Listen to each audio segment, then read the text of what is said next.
Hello everyone, today we are going to learn basic Microsoft Word tutorial how to fill page with picture. If you want to fill page with picture in all page, you can insert the picture in header. You can go to the top of the document and double click to open the header. Go to insert tab and then click picture. Now open your picture. Like example, I will use this picture. Click insert. The next, go to warp text and set behind text. You can resize the picture like into here. Okay, to drag to the top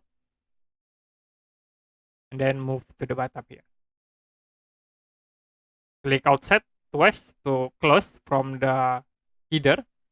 And if you create new page, like here, I will press enter buttons to create new page. Another page will be set into the picture. Okay, that's it for a basic Microsoft Word tutorial, how to fill page with picture. If you have any question about tutorial, you can comment below this video.